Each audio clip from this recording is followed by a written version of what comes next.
এটা একটা ছবি হলো, এর থেকে তো আমার আইফোনের ছবি ভালো আসে। বান্টি ক্যামেরাটা দে, পিছে যান একটু, স্মাইল। ওয়াও ভাইয়া, আপনি তো অনেক সুন্দর ছবি তোলেন। আপনার ফোনে যদি এই ক্যামেরা থেকে বেটার ফটোস ক্যাপচার করা যেত তাহলে এই ইভেন্টে এই ক্যামেরা না আপনার ফোন ইউজ করা হতো। I hope you get it. Okay, ছবিগুলো দিয়ে দিস, আমি যাচ্ছি। না মানে আমি বুঝলাম না, তোমার কি কোনো সেলফ রেসপেক্ট নেই? তুমি আমার ভাইয়ের গায়ে হলুদ দেশে ইভেন্ট ম্যানেজমেন্টের কাজ করতেছো, আবার আমার রিলেটিভসদের ছবি তুলে দিতেছো, আর এদিকে বাবাকে বলে রাখছি তার সাথে তোমাকে দেখা করাই। এখন সেই যদি এই অবস্থায় তোমাকে দেখে কি হবে একবার ভাবছো? কি হবে? আবার জিজ্ঞাসা করতেছো কি হবে? Are you serious? এখন আমার দোষটা কোথায় আমাকে বলবা? হ্যাঁ, এখানে একটা সিলি ঝামেলা হয়েছিল, হুইচ আই ডিডন্ট নো। আমার কিছু করার ছিল না, বান্টি আমাকে বারবার কল দিয়ে জ্বালায় মারতেছিল। ইভেন আমি ওকে বলেও রাখছিলাম যেন আমাকে কল না করে, আমার যেন এখানে আসতে না হয়। বাট টিমটা তো আমার, কোনো প্রবলেম হইলে আমাকেই তো দেখতে হবে, রাইট? ব্রায়ান, অনেক হয়েছে তুমি আর তোমার এই ফালতুটি। মানুষের বয়ফ্রেন্ড ডাক্তার হয়, ইঞ্জিনিয়ার হয়, আর তুমি হইছো একটা ইভেন্ট ম্যানেজার। আজ যাইরা বাবা যদি জানতে পারে তুমি একটা ইভেন্ট ম্যানেজমেন্টে কাজ করো, কোনোদিন তোমার সাথে আমাকে বিয়ে দিবে না। এখন আমি তো এইটাই করি, it is what it is. কি করবো আমি এটার ব্যাপারে? তোমার কিচ্ছু করা লাগবে না, তুমি তাকিয়ে দেখো আর অন্য আরেকজন এসে আমাকে বিয়ে করে নিয়ে যা, তখন এসে ছবি তুলবে। এই, তোমার কি আমার এক্সপেন্স সম্পর্কে কোনো ধারণা নেই? এই কাজ করে তুমি আমাকে হ্যাপি রাখতে পারবা? এখন তোমার এই কথাগুলোর কি উত্তর দিব আমি তো জানি না। আমি যতদূর জানি ভালো থাকতে খুব বেশি কিছু তো লাগে না। পকেটে 2 বেলার খাবার, বাসা ভাড়ার খরচটার পাশে ভালোবাসার মানুষটা থাকলেই তো এনাফ হওয়ার কথা না? এই, তোমার এসব ইনস্টাগ্রামের রিলসের ডায়লগ আমাকে শোনায়। গত 2 বছর একই কথা বলে আসতেছো। বাবা অলরেডি আমার জন্য একটা ছেলে ঠিক করে রাখছে, আর তার বাবা অনেক rich. As soon as possible তুমি যদি ভালো একটা জব আর বিজনেস না করতে পারো, আমার কোনো কিছু করা থাকবে না। বাবার পছন্দ করা ছেলেকে আমি বিয়ে করে ফেলবো। আরে আমাকে একটু টাইম তো দাও না, মাত্রই তো বিজনেসটা স্টার্ট করলাম, একটু ওয়েট করো। এরপর যদি ভালো কোনো রেজাল্ট না আসে, দরকার হয় আমি প্রফেশন সুইচ করে ফেলবো, আই প্রমিস। বিজনেস? এটা কোনো বিজনেস হইলো? কয় টাকা আসে এটা থেকে বলবা? এই, তুই এখানে কি করছিস? কত কাজ পড়ে আছে ওখানে। এই তো মা, আসছি, তুমি যাও। আন্টি আসসালামু আলাইকুম। ওয়ালাইকুম সালাম। মায়ের সাথে যোগাযোগ করছস? না। কাউকে পাঠিয়ে মায়াকে একটু আনার ব্যবস্থা কর না মা, প্লিজ।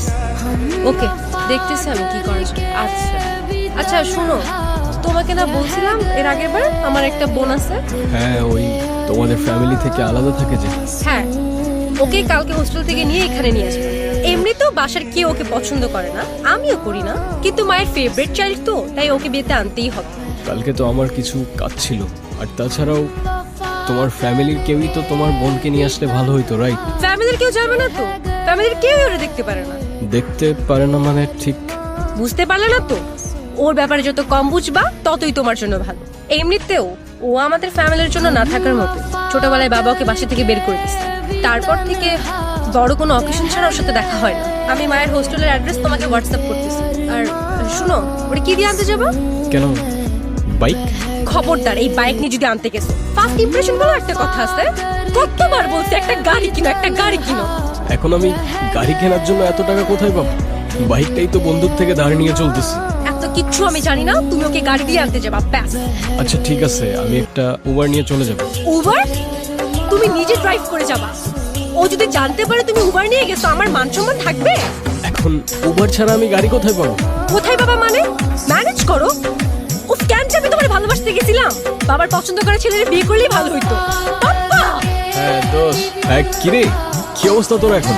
ওই যে দেখে গেছিলি তেমনই আছি রে ভাই। বাকিরা শুধু দরকার হইলে শুভকে ফোন দেয়। দুনিয়াটাই এমন দোস্ত, সবাই স্বার্থপর। আচ্ছা বাই দ্য ওয়ে, তোর বাইকটা নাকি সেল করে দিছস? বাবাই জোর করে সেল করে দিছে, এখন থেকে তার গাড়ি ইউজ করি। আচ্ছা তোর পাপার, আই মিন আঙ্কেলের গাড়ির থেকে মনে পড়লো, গাড়িটা আমার একটু লাগতো বুঝলি, খুব আর্জেন্ট। ও আচ্ছা, এই কাহিনী। গাড়ি লাগবে দেখে এখন আমাকে ফোন দিছস? এখন গাড়ি দেওয়া যাবে না, বাবা রাগ করবে। ও আচ্ছা, আমি স্বার্থপরের মতো কাজ করছি না? আর তুই যে 25,000 টাকা নিয়ে 2 দিন পর দিবি বলে 2 মাস চলে গেছে, যে গার্লফ্রেন্ডের পেছনে টাকাটা ভাঙছস সেই গার্লফ্রেন্ডটাও চলে গেছে। হ্যাঁ, আমি কিছু বলছি? বড় বড় কথা বলতে আসছে। আচ্ছা সরি দোষ, কিছু মনে করিস না। নিস তুই, বাবা তো গ্রামের বাড়ি গেছে, তুই কালকে না হলে পরশু দিন ফেরত দিয়ে দিস। ডান।